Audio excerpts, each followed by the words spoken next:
place. All right. Good morning. Thank you, everyone, for joining us for our second COVID-19 briefing. I am here today with Dr.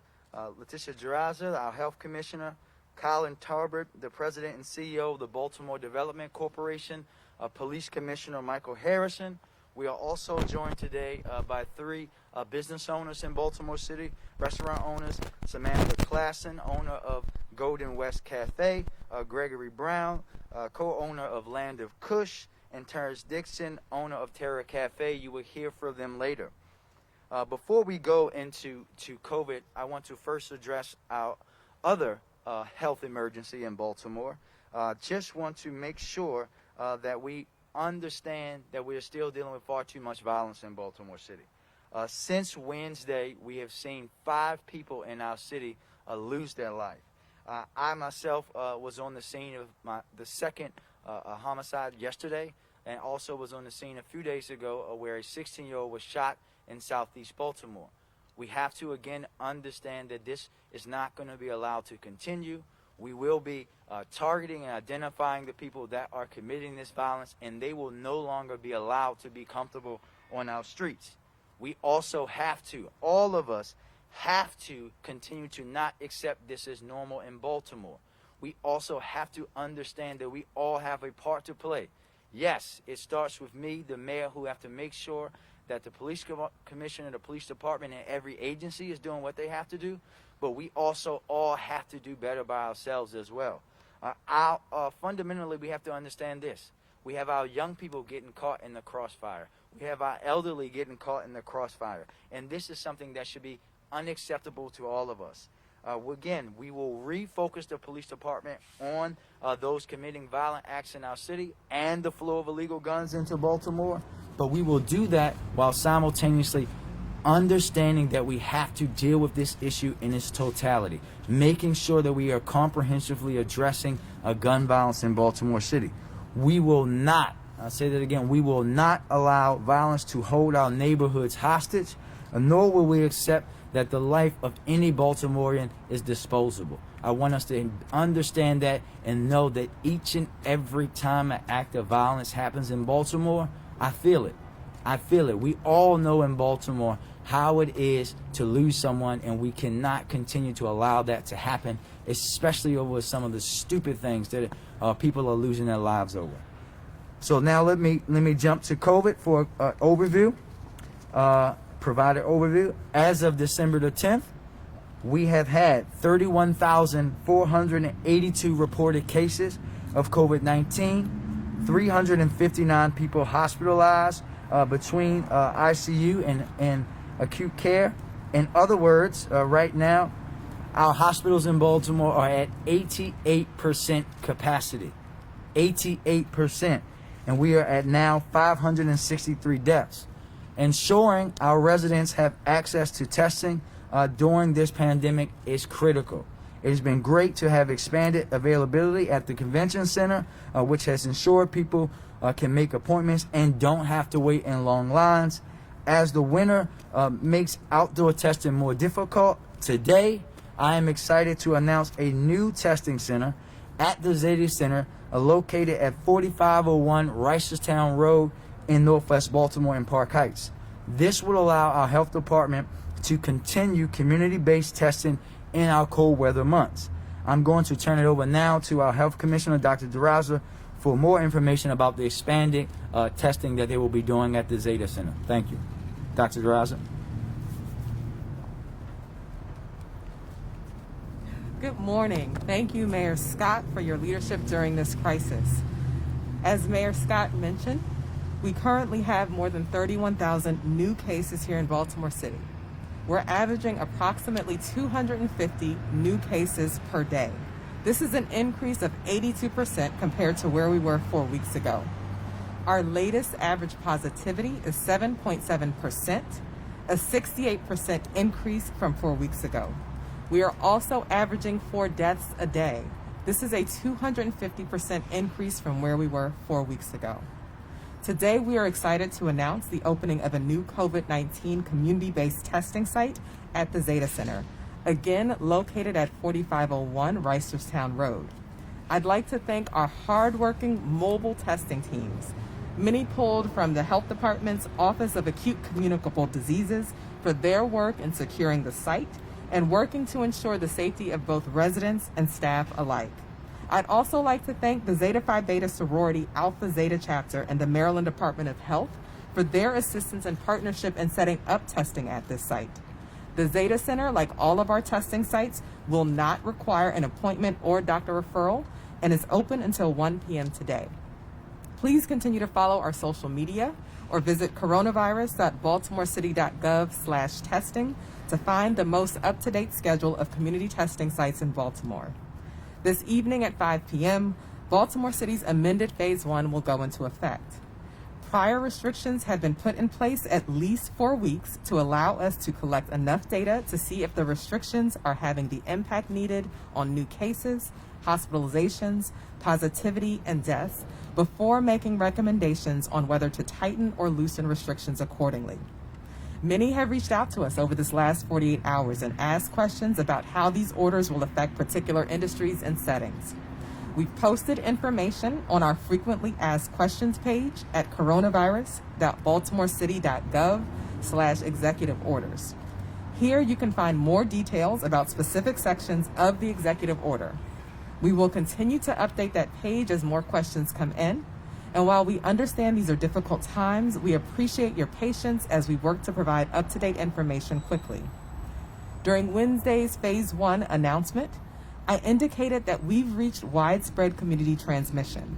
This has major implications on our contact tracing efforts. Widespread community transmission means our contact tracers are challenged to keep up with the rising number of new cases identified each day. What our contact tracing information does give us is a sense of all the places people have been during the time in which they were exposed to COVID-19, even if we can't always isolate or identify the specific time and location where a person contracted the disease. We also know that 50% of COVID-19 cases are spread by asymptomatic individuals, people who are not showing any symptoms of COVID-19 at all. Again, up to 50% of these cases are by people who don't have any symptoms at all. There are many people right now who are moving around Baltimore City, interacting with their friends and coworkers, feeling fine, but spreading the disease unknowingly. We also know the major drivers of COVID-19 spread are activities that bring groups of people together for prolonged periods of time, specifically in close proximity to one another, during which time they cannot or are not wearing face masks. This is especially true in indoor spaces with poor ventilation. Right now in Baltimore, with very high rates of new cases and hospitalizations across the city, activity in a public setting that necessitates the removal of a face covering represents potential significant risk for disease transmission. Baltimore City is committed to using proven, targeted interventions to lower the number of new cases, to reduce the strain on our healthcare systems, and to save lives. Decisive action has previously been shown to dramatically decrease COVID-19 cases here locally and in other countries across the world. At this point, it is action, not words, that will get us through this pandemic. Eating and drinking with others outside of your household could be life-threatening right now, but we should still aim to support our favorite local restaurants. As Dr. Fauci said, ordering takeout should be considered a neighborly obligation, and one that I hope Baltimore residents who can will join me in taking. Every Baltimore City resident who can should support the restaurant industry and every industry affected by the pandemic during these difficult times.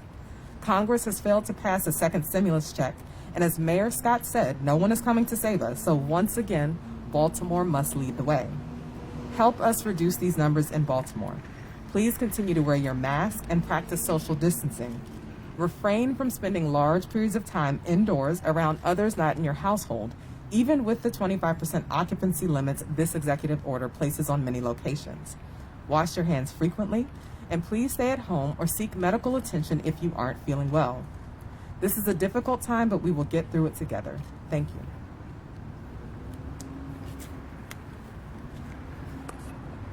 Thank you, Dr. Jaraza. And as a reminder, we are moving in to Phase 1 at 5 p.m. We know the restrictions that are being put in place. Dr. Jaraza has went through of them. I will just highlight a few. Again, limits to 10 people or less. I know that many families live in household of 10, that exceeds 10. This does not apply to them, obviously. Outdoor gatherings, as the health commissioner said, is going to be 25 persons, and of course theaters and entertainment venues will be closed. We know that food service establishments will be closed to indoor and outdoor dining. However, as was just said, carryout will continue, and you can always find the full details of the executive order at coronavirus.baltimorecity.gov. I understand that these restrictions, and these weren't restrictions that I made lightly. We'll wait 1 second, everybody.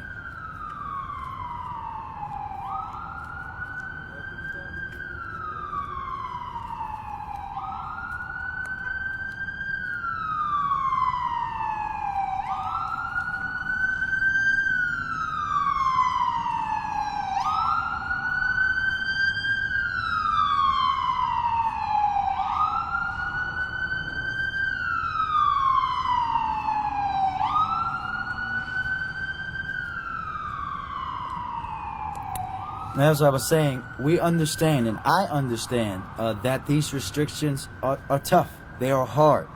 We know that they're very challenging for our restaurateurs and our workers, especially as we approach the holidays. And I want everyone to know that this decision was not made lightly, but was done with an understanding of the science and public health guidance in the dire situation that we will continue to face if we do not take action. Before we hear from members of our restaurant community directly, I want to discuss the support for the city's businesses during this tough time. I'm going to turn it over now to Colin Tarbert, President and CEO of the Baltimore Development Corporation, to discuss those efforts.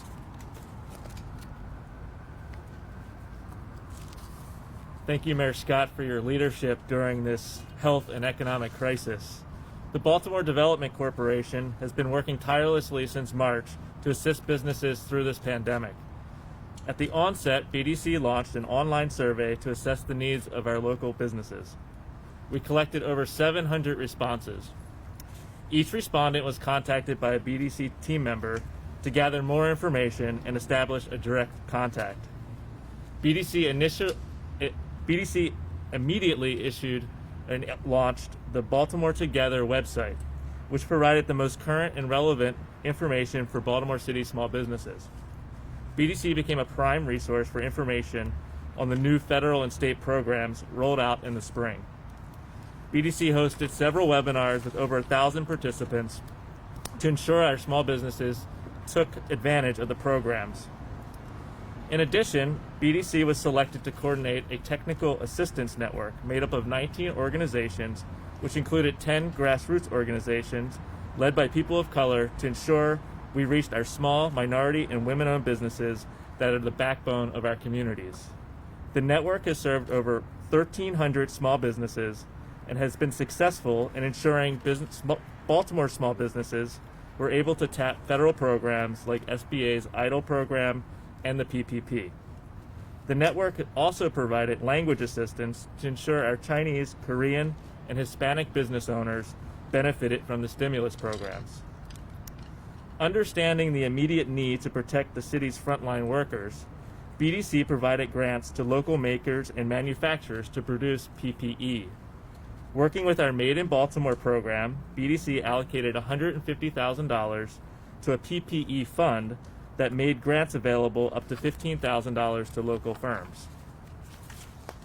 17 businesses, ranging from soap makers to canvas tote bags, used the money to convert to PPE production, securing jobs and meeting a major public health need. An additional $400,000 was allocated for procurement of PPE for city essential workers.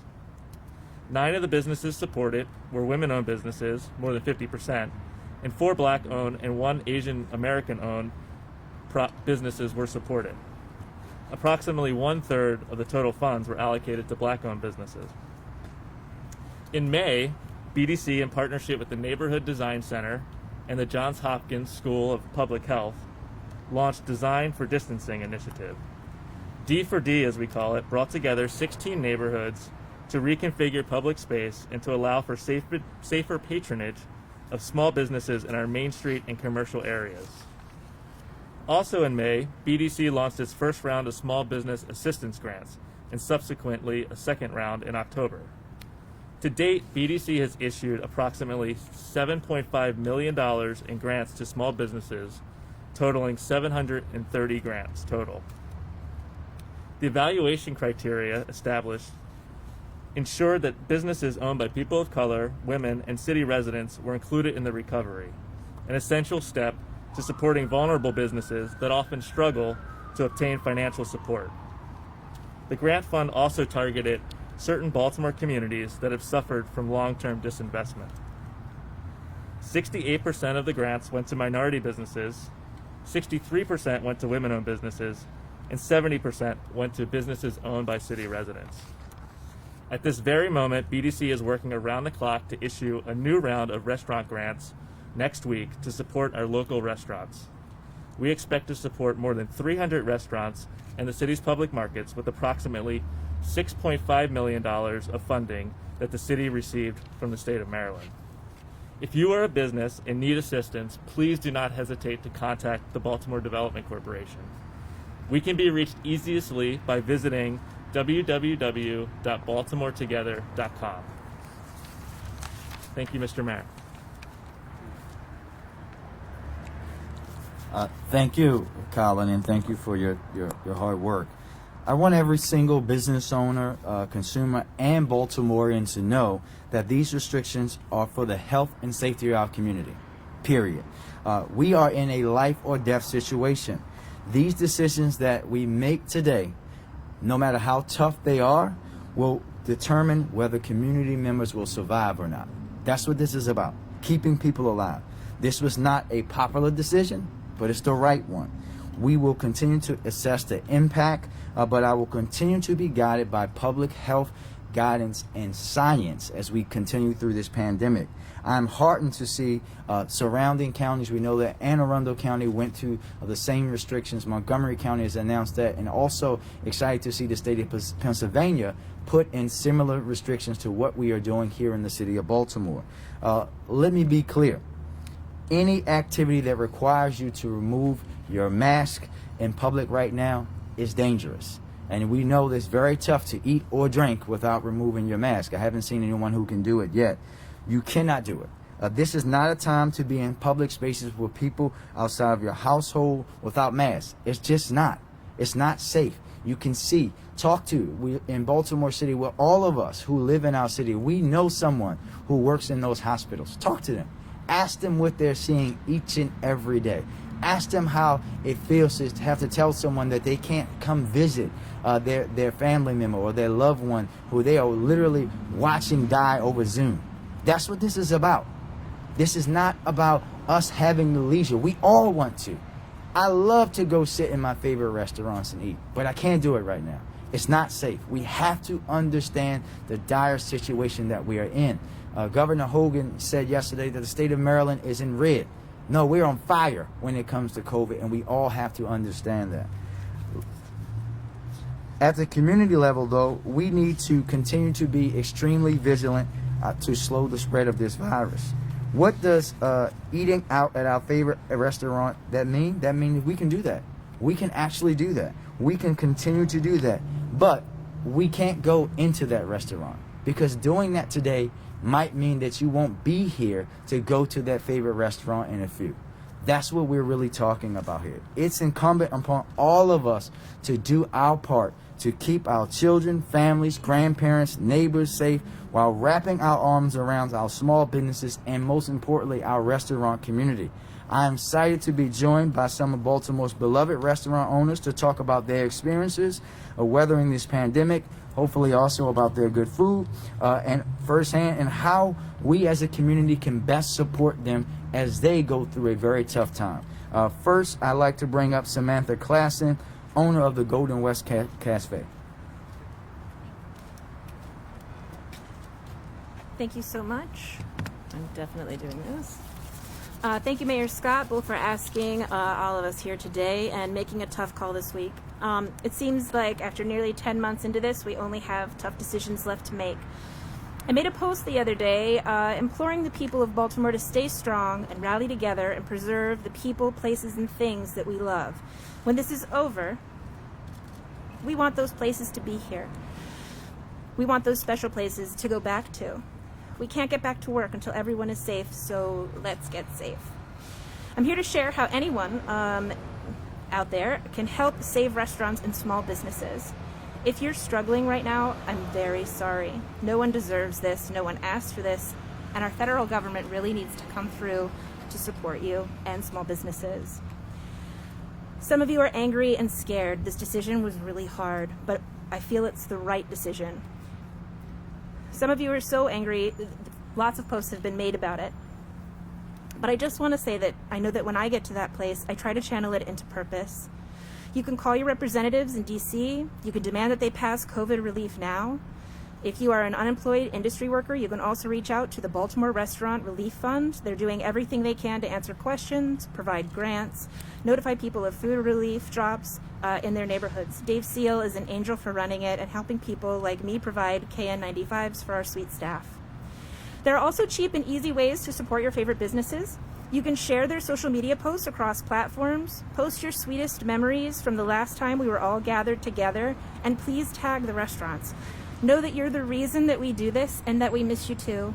We really want communities to come back to, and we think that without decisions that Mayor Scott has made, those things could be in jeopardy. If you can get carry-out, post photos and tag us so that we know that we're still making guests happy from afar.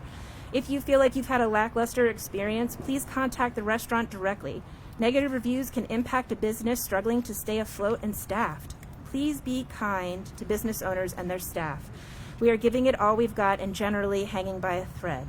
And if you have a stellar experience, by all means tell someone. Tell 10 people, please post about it. If you've got the means to do more, please lean in to this moment. Buy gift cards and use them way later, like the summer, when we're out of the woods. Order food, order booze, buy merch. Some restaurants are offering subscription services, family meals, or weekly deals. If you can order from the restaurant directly, great. A lot of third-party services like Uber and DoorDash can take upwards of 30%, so please do direct whenever you can. Check out their websites and social media for information or the best way to support them. Winter is upon us. Everything that's being done now is nothing new from what's been done to us for the last 10 months. We never opened inside. We felt like it wasn't safe. Now that it's cold, our outdoor seating went down to nothing. Our numbers were right back where they were when we were under total shutdown. This is the best thing for everyone. So please, wear a mask, stay social distanced, stay home, and stay safe. Thank you.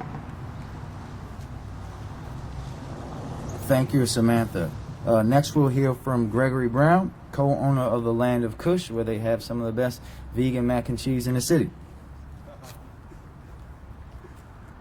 All right. Thank you, Mayor Scott. Appreciate your support and your efforts. We're just asking people to really support the restaurants by going, for us, go directly to the website, landofkush.com. You can order directly through Google. This saves a lot of the fees from the third parties like DoorDash and Uber Eats. But if it's more convenient for you, we have that set up as well. So please use those third-party vendors. Go directly to the websites. We also want to reach out to other restaurants that are struggling. If you are struggling with those fees that come along with those third-party vendors, it is much cheaper and less expensive if you have them order directly through your website or directly through Google. If you have an issue with setting that up or you don't know how, please reach out to us directly at info@thelandofkush.com. As Samantha said, buy gift cards. We have e-gift cards. Order takeout. We have those things available. We want everybody to be safe so we can have an enjoyable Baltimore back again.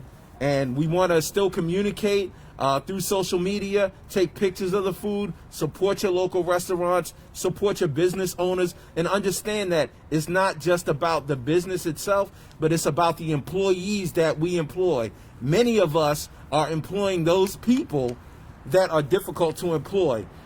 We have a lot of violence that are going on in the city, which I believe you spoke to, Mayor Scott. Well, this is how we try to help keep that down by employing those individuals, giving them life skills, giving them life coaching through the business. So support these businesses that are supporting the community and supporting the people in the community. Again, for us, landofkush.com, you can order takeout directly through the website, or you can go to Google, click on the link, and order directly there. Everybody stay safe, wear your mask, social distancing. We appreciate everybody's support, and remember, we are one Baltimore, we are a team, and we have to work together to get through this particular time. Thank you. Thank you, Gregory. Next, we will have Terence Dixon, owner of Terra Cafe. I should have ordered a fish sub, Terence. I will have to do that later today. Terence? Hey, good morning, Baltimore. Chef Terence Dixon, Terra Cafe, also Terra Loft Consulting. Am I close enough? Close enough? All right. I want to say first, I don't think anybody has said it yet, thank you to all the small businesses, all those business owners that have not gotten any sleep, have really had to try to figure out how to make this thing work, and consistently changing every day. I want to say thank you, all right, because you didn't have to. I want to say also thank you to all of those that continue to support our small business. And it's real important because it's bigger than just the actual food that you're buying. It's the communities you're stabilizing and this life you change.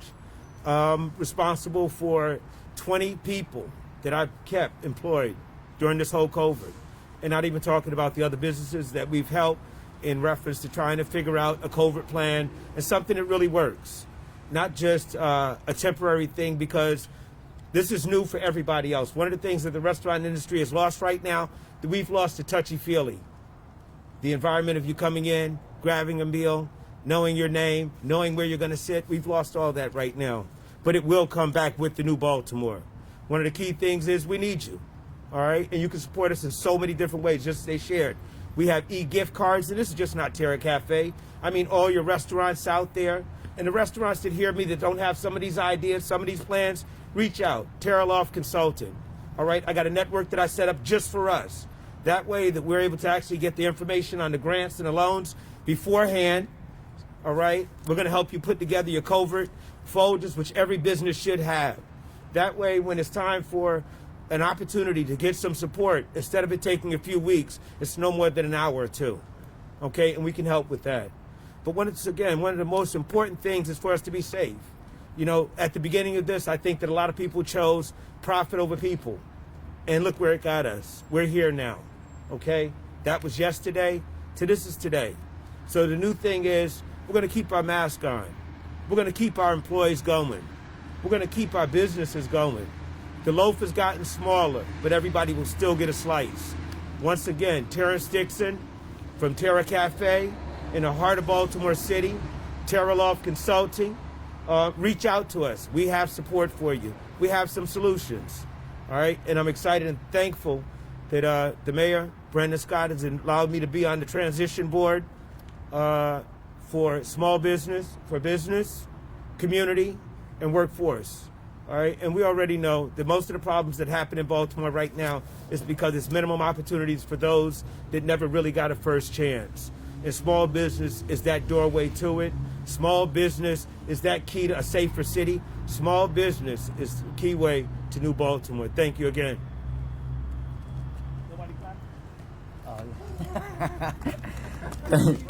Thank you, Terence.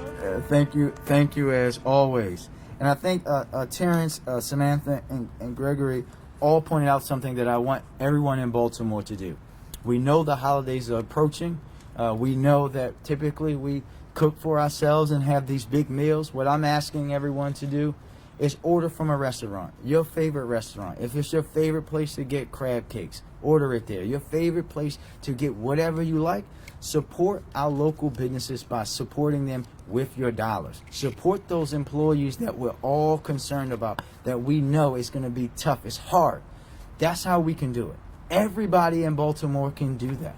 We know that we can do that. We love our restaurants. I know. I love the food in places that I go to continuously, because it's not just about the food. The food is great. It's about the people that are working there. It's about what that establishment means to that community, the history, all the conversations that have had about the food in the restaurant, outside of the restaurant. And now we just have to take that into our homes and continue to spread that message.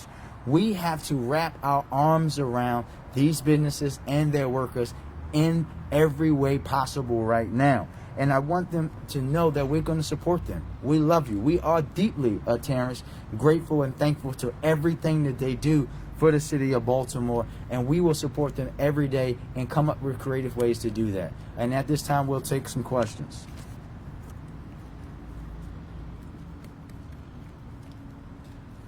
Mayor Scott, thank you. You talk about using data for these decisions. Yesterday, Governor Hogan talked about outdoor dining, according to his health experts, are about 5th on the list as far as high-risk activities. Are there two different data points or health experts you guys are working with right now? And what's your response to him saying that closing outdoor dining was something he would not have done? So I'll say, as I say again, every single decision that I make is going to be guided by public health advice and science. I would also remind the media and everyone that when we made this announcement on Wednesday, we had the support. You heard from Johns Hopkins that this should happen. I get that advice from Dr. Terraza, from the folks at Hopkins, from the folks at UMS. We know that Hopkins supports this. We heard it from their mouths directly. This is not something that I made in a vacuum. And I know that members of Hopkins are also advising the governor. So you can take it from there. This is being guided by science. And we also have to understand, I'll let Dr. Terraza talk about this too, when we're talking about outdoor dining doesn't mean a tent that's closed on all sides with a heater. That's not outdoor dining. That's indoor dining that's just not inside the building anymore. And I'll let Dr. Terraza go further, but know that the advisors, we heard not just Dr. Terraza, from the folks at Hopkins who have consistently said to me that this is the right decision to make. And just also be reminded that I'm not the only person that made it. County executive having that conversation with County Executive Pittman, he did it as well. We know the County Executive Mark in Montgomery County also did the same thing.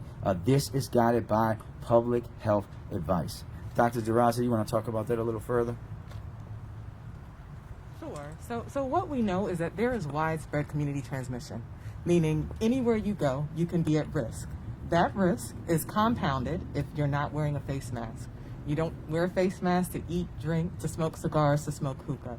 So therefore, those are higher risk venues, right? So those are higher risk venues. Our interventions are targeted at the venues that are highest risk. And unfortunately, right now, dining with the face mask off, drinking with the face mask off, with individuals outside of your household is a high risk activity. Quick follow-up. Mayor Scott, you said that some of the health advisors are also advising the governor using the same information. Are you suggesting that the governor's not listening? No, I'm not suggesting this. What I'm suggesting is my decision was made off advice and the science that they gave me. And as the governor has said multiple times, well, he may disagree and I may disagree with him. He's allowed locals to make their decisions, and I made my decision. The governor will make decisions, as he said, as he sees fit. That's it. This is not a political disagreement or argument. This is about me following the advice and the science that was given to me and making my decision. The governor makes his own decisions. Thank you. With regards to the testing site that you announced today, I was curious why the Pimlico site, that's also in Northwest Baltimore, closed in the first place, and would you consider another drive-in testing site as the weather gets colder?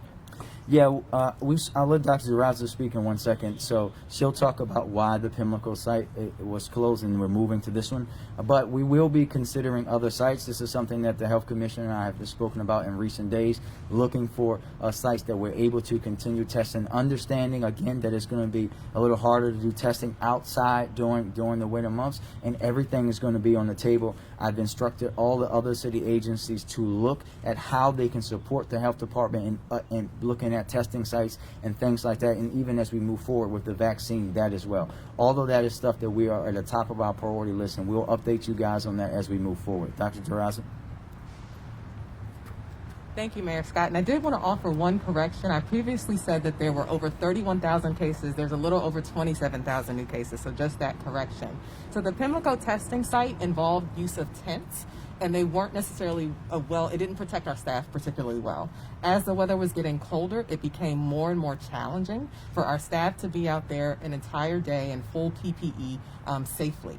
And so we transitioned away from that tented model to this newer, community-based testing site that is partially indoors. Again, in partnership with the Maryland Department of Health, in partnership with the Zeta Center.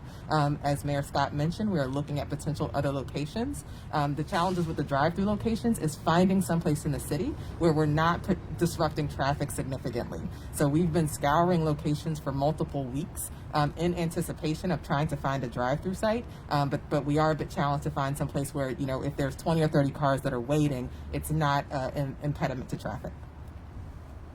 Do you know if Camden Yards has been considered or as a central location? Again, we are going to consider all feasible options, every feasible option. This is something that was something I spoke with Dr. Raza my first day.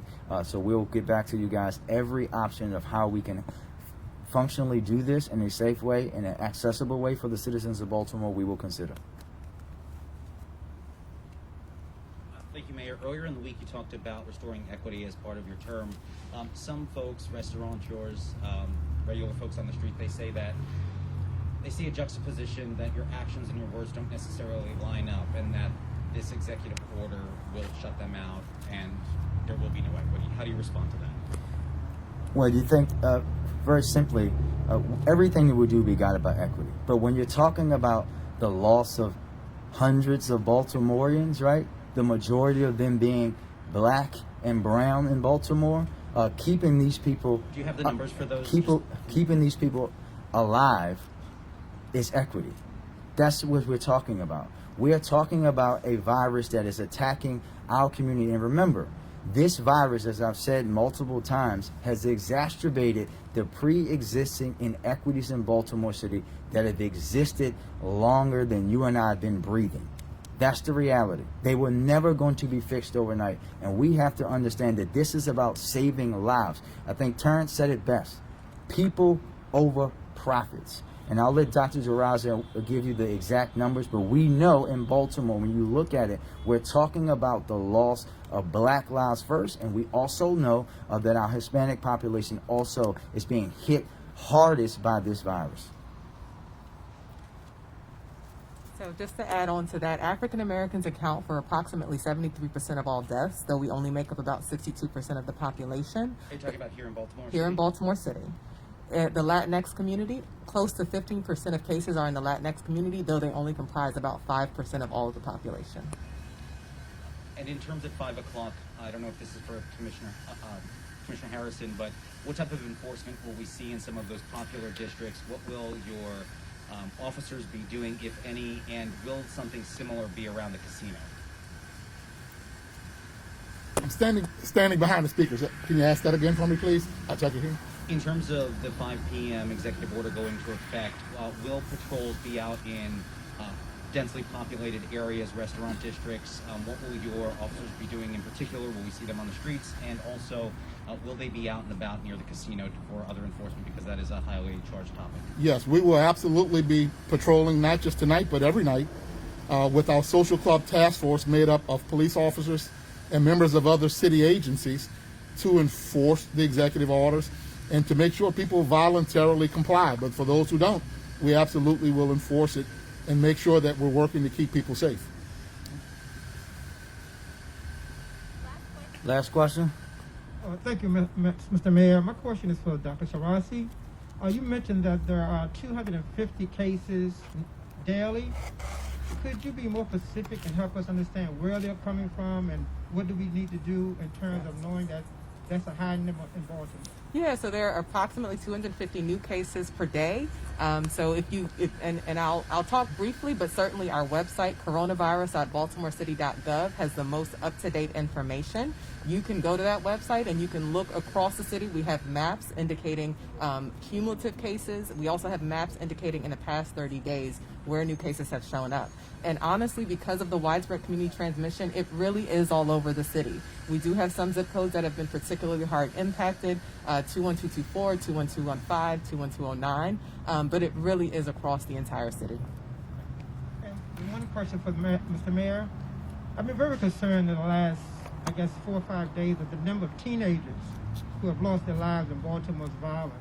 And I just wanted to know, what are you doing as relates to protecting these young, vulnerable teenagers? Well, listen, we know, as I said earlier, that any loss of life in Baltimore is unacceptable. But the loss of a young person in Baltimore is even more unacceptable. What we are doing, what I have tasked the police commissioner with, and they know what they have to do, is, again, refocus on the people that are committing the violence, figuring out who these folks are, working with all of our partners to remove them off the streets. We also have to, and this is what we'll begin, you hear me talk about this a lot, as we move forward and think about the complete and comprehensive approach to dealing with gun violence. We'll be identifying and working with our health commissioner, every other agency, who these most vulnerable young people are, trying to put interventions for them and their families. And that's stuff that won't happen, in day 4 of the administration, but that will happen over time, and we'll make sure that you're here to hear what we're doing by building up those kind of programs. Thank you. Sir, last question? Thank you, Mayor Scott. I know you're pressed on time, so I'll keep it quick, and this goes right off of that question. Yes, sir. I know you mentioned, you're early on in your term, 4 days in. Do you have any specific plans in the coming months and weeks ahead to combat this gun violence epidemic? Yeah, I think you and I have talked about this before. Again, the basic tenements of the plan, and we will be rolling specifics out as we move forward and as the full team is on board. Again, targeting violent repeat offenders in groups, no matter where they are in the city. Targeting those who are gun trafficking weapons into Baltimore, because most of the weapons that Police Commissioner Harrison's folks recover from violent people or anyone else in the city come from outside. But also using the weight of our other agencies to uplift the services needed. We are going to be presenting in the coming months a comprehensive strategy for reducing violence in Baltimore City that will talk about interventions for families, for young people, expanding the work of our violence interrupters, and you guys will be there when we do it. Thank you. Thank you, everybody.